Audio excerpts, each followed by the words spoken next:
बेवजह की घबराहट होना या ज़रूरत से ज़्यादा घबराहट होना एक मानसिक बीमारी का लक्षण हो सकता है। अगर ये नेगेटिव विचार बहुत ज़्यादा चल रहे हैं तो ये मानसिक रोग का लक्षण हो सकता है। हम एक बार दोबारा हाजिर हैं मानसिक रोगों को लेके जो भी आपके सवाल हैं उनका हल करने के लिए। पिछले एपिसोड के बाद हमें कई तरह के सवाल आए लोगों के, और लोगों के मन में कई तरह की बातें चल रही थी, और उन्हीं बातों का आज हम हल करना चाहेंगे।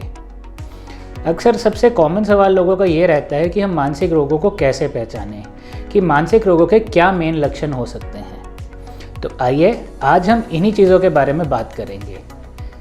यदि इनमें से आपको कोई लक्षण अपने करीबी रिश्तेदारों में, दोस्तों में, अपने में दिखाई दें तो इसका मतलब है कि कहीं ना कहीं आप में मानसिक रोग होने की निशानी है और आपको एक डॉक्टर, साइकाइट्रिस्ट या साइकोलॉजिस्ट को मिलना चाहिए। तो अगर हम देखें तो इन लक्षणों को हम लगभग 3 प्रकार में बांट सकते हैं। जो पहला लक्षण है वो हम बोलेंगे जैसे डिसऑर्डर्स ऑफ इमोशन, दूसरा हम बोलेंगे डिसऑर्डर ऑफ थॉट यानी कि विचार, तीसरा हम बात करते हैं परसेप्शन की, डिसऑर्डर ऑफ परसेप्शन की, या जो लक्षण परसेप्शन से रिलेटेड हैं, परसेप्शन यानी कि आभास, चीज़ों का एहसास होना। तो चलिए सबसे पहले बात करेंगे डिसऑर्डर्स ऑफ इमोशन की। इमोशन जैसा कि सभी लोग समझते हैं हमारे मन की फीलिंग्स हैं, हमारे मन के भाव हैं, किसी भी सिचुएशन से रिलेटेड हो सकते हैं। प्यार हो सकता है, गुस्सा हो सकता है, उदासी हो सकती है, खुशी हो सकती है, और ये आम जिंदगी में हम अक्सर महसूस करते हैं तरह तरह के इमोशंस। तो इसमें कुछ भी गलत नहीं है, इमोशंस बिल्कुल नॉर्मल चीज़ है और सिचुएशन के हिसाब से अलग अलग तरह के इमोशंस आते हैं। लेकिन परेशानी तब होती है जब ये इमोशन ज़रूरत से या तो ज़्यादा हो जाएं या ज़रूरत से बहुत कम हो जाएं, या किसी और सिचुएशन में किसी अलग तरह का इमोशन आना, यानी कि दुख के मौके पे हंसी आना या खुशी का एहसास होना, या खुशी के मौके पे भी खुश ना रह पाना। तो ये कहीं ना कहीं एक मानसिक रोग की ओर इशारा करते हैं। जैसे कि उदासी मान लीजिए, अगर लाइफ में कोई तनाव है, कोई टेंशन या स्ट्रेस है तो इंसान उदास महसूस करता है। लेकिन सब कुछ ठीक होते हुए भी डे टू डे लाइफ में, रोज़मर्रा की ज़िंदगी में एक उदासी का एहसास रहना, अंदर से खुशी ना महसूस कर पाना, दिन त्यौहार, शादी, फंक्शन, बर्थडे पार्टी या दोस्तों के बीच होते हुए भी खुशी का एहसास ना होना, तो ये एक उदासी की निशानी है जो कि एक डिप्रेशन का लक्षण हो सकता है। इसके अलावा बेवजह की घबराहट, कई लोगों को रोज़मर्रा की सिचुएशन में हर छोटे काम को लेके घबराहट हो जाती है। कहीं नई जगह जाना है, नए आदमी से मिलना है, उसको लेके घबराहट है। एक डर आने लग जाता है मन में कि क्या होगा, कैसे होगा। घर में कोई व्यक्ति लेट हो जाता है तो मन में कई तरह के ख्याल आने लगते हैं, फिर घबराहट होने लगती है। तो ये भी गलत है। हाँ, एग्ज़ाम से पहले किसी को घबराहट हो, इंटरव्यू से पहले घबराहट हो, ये स्वाभाविक है, ये चीज़ें समझ में आती हैं। लेकिन रोज़मर्रा की ज़िंदगी को लेके या वही सब कुछ ठीक होते हुए बेवजह की घबराहट होना या ज़रूरत से ज़्यादा घबराहट होना एक मानसिक बीमारी का लक्षण हो सकता है। अगली बात हम करते हैं स्वभाव में अत्यधिक खुशी आने की या उतावलापन आने की। कई बार हमने देखा है कि लोगों के स्वभाव में तेज़ी आ जाती है, यानी कि बहुत ज़्यादा उतावलापन, किसी भी काम को लेके अत्यधिक उत्तेजना आ जाती है, या ज़रूरत से ज़्यादा खुश रहने लगते हैं, या ऐसे मौके पे भी खुश रहते हैं या उतावले रहते हैं कि जहाँ पे इन भावों की ज़रूरत नहीं होती है या गंभीर रहने की आवश्यकता होती है। तो ये भी एक मानसिक रोग का लक्षण हो सकता है। अत्यधिक तेज़ी, ज़्यादा बोलना, उतावलापन, बेचैनी, इस तरह की चीज़ें हो सकती हैं। अगर हम अगली चीज़ की बात करें तो हम बात करेंगे अब जैसे डिसऑर्डर्स ऑफ थॉट की, यानी कि विचारों की। बेवजह के विचार मन में आना। इंसान के दिमाग में एक वक्त पे कई तरह के विचार चलते रहते हैं। जब हम किसी काम पे फोकस करते हैं तो बाकी विचार हटा के हम केवल उस काम की तरफ ध्यान देते हैं। लेकिन कई बार ऐसी समस्या हो जाती है कि हम काम पे ध्यान नहीं दे पाते हैं। उस वक्त दिमाग में बहुत तरह की बातें चलने लगती हैं जो कि ज़्यादातर नेगेटिव होती हैं। अगर ये नेगेटिव विचार बहुत ज़्यादा चल रहे हैं तो ये मानसिक रोग का लक्षण हो सकता है।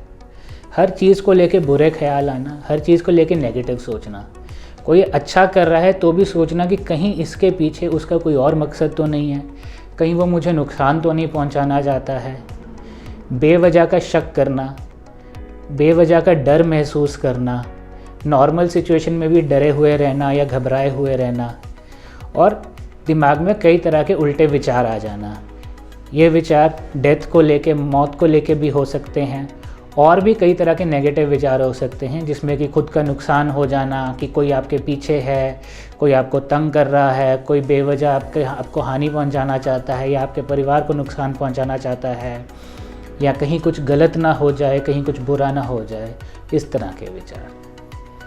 इसके अलावा एक और चीज़ होती है विचारों में, जिसको हम ऑब्सेशन कह देते हैं, यानी कि एक ही विचार है जो दिमाग में अटक गया है और वो विचार दिमाग से निकलता नहीं है, और फिर वही विचार या उससे जुड़े हुए बाकी विचार दिमाग में घूमते रहते हैं। इसको ऑब्सेशन बोलते हैं। ये एक बीमारी OCD में देखा जाता है। जैसे कई लोगों के दिमाग में सफाई को लेके बहुत सी बातें चलती रहती हैं, तो उनके मन में हमेशा ये बात रहती है कि कहीं भी उनका हाथ लग गया या किसी भी कपड़े को उन्होंने छू लिया तो उनको लगता है कि गंदे हो गए, तो इस वजह से वो बार बार हाथ धोते हैं। या मन में वहम आते हैं कि जैसे मैंने कोई काम ठीक से किया या नहीं किया, या ताला ठीक से लगाया या नहीं लगाया, गैस बंद हुई या नहीं बंद हुई, उसको बार बार जाके फिर वो चेक करते हैं, जिसको कि हम कंपल्शन बोल देते हैं। तो ये भी मानसिक रोग की निशानी हो सकती है। कोई भी चीज़ को बार बार करना, बार बार दोहराना, या किसी चीज़ को लेके एक ही तरह के विचार बार बार चलते रहना, तो ये भी कहीं ना कहीं एक मानसिक रोग की तरफ इशारा करते हैं। विचारों के बाद हम बात करेंगे अगर परसेप्शन की, यानी कि आभास होना। इसको भ्रम होना भी कह देते हैं, कि जैसे कई बार आप बैठे हैं, आपको अचानक से लगता है कि हाँ, मुझे कोई आवाज़ सुनाई दी, या मुझे कुछ दिखाई दिया, या मुझे लगा मेरे पीछे कोई खड़ा है। कई बार अक्सर लोगों के साथ ऐसा हो जाता है, तो ये चीज़ नॉर्मल मानी जाएगी। इसको हम कोई डिसऑर्डर या लक्षण नहीं मानेंगे। लेकिन अगर यही चीज़ें आपके साथ रोज़ रोज़ होती रहें, हर वक्त होती रहें, या हमेशा आपको लगे कि कोई मेरे पीछे है, कोई मेरे पीछे खड़ा है, या आपको कभी कोई व्यक्ति दिखाई दे जो कि वहाँ असल में हो ही नहीं, या आपके कानों में ऐसी आवाज़ें आने लगें जो कि आवाज़ें हैं ही नहीं, जो किसी और को सुनाई नहीं दे रही हैं, लेकिन केवल आपको सुनाई दे रही हैं, इनको हम हेलुसिनेशन बोल सकते हैं, भ्रम बोल सकते हैं, या डिसऑर्डर ऑफ परसेप्शन भी बोल सकते हैं। यानी कि ऐसी चीज़ों का एहसास होना या आभास होना जो कि वाकई में एग्जिस्ट नहीं करती हैं या नहीं हो रही हैं। तो मेन तौर पे अगर हम देखें तो हम इन 3 तरह के लक्षण जो हैं ये डिफ़ाइन कर सकते हैं, जो कि मानसिक रोग की ओर इशारा करते हैं।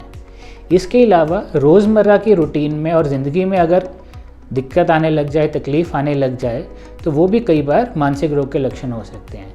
जैसे कि नींद बहुत ज़रूरी है हम सब के लिए। नींद का बहुत ज़्यादा आना या नींद का एकदम से कम हो जाना जिसका कोई कारण नहीं है, ये एक मानसिक रोग की तरफ इशारा करता है।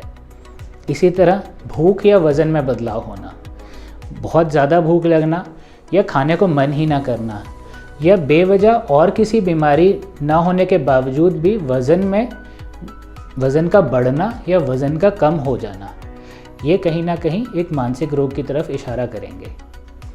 इसके अलावा अगर हम देखें तो आपका रोज़मर्रा का काम जो है अगर उस पर असर आने लगे, जैसे कि कोई स्कूल कॉलेज जा रहा है तो स्कूल कॉलेज ना जाए, काम पे ज़्यादा ध्यान ना दे, काम से छुट्टी करने लगे, बेवजह थका हुआ महसूस करने लगे, ऐसा लगे कि शरीर में जान नहीं है, या कुछ भी अच्छा नहीं लग रहा है, किसी चीज़ में मन नहीं लगता है, यह सब कुछ ठीक होते हुए भी एक अच्छा एहसास नहीं होता है।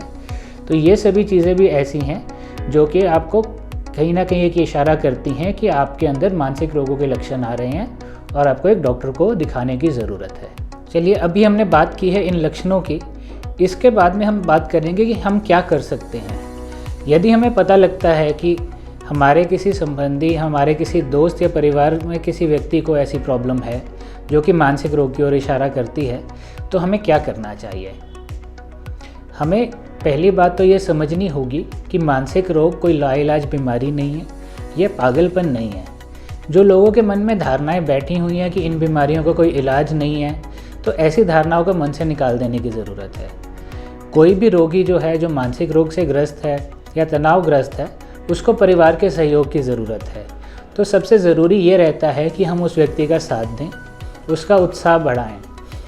अगर डॉक्टरी सहायता की ज़रूरत पड़ती है तो उसे डॉक्टर के पास लेके जाएं, उसकी मदद करें, उसका साथ दें, उसका कभी भी तिरस्कार ना करें, उसकी बातें, उसके व्यवहार का मजाक ना उड़ाएं। कई बार व्यक्ति ऐसी बातें कर जाते हैं जिनका कोई मतलब नहीं बनता, कोई सेंस नहीं बनती है, और ये बात आप आम आदमी होने के नाते समझते हैं, लेकिन जो वो रोगी है वो इस बात को नहीं जानता है।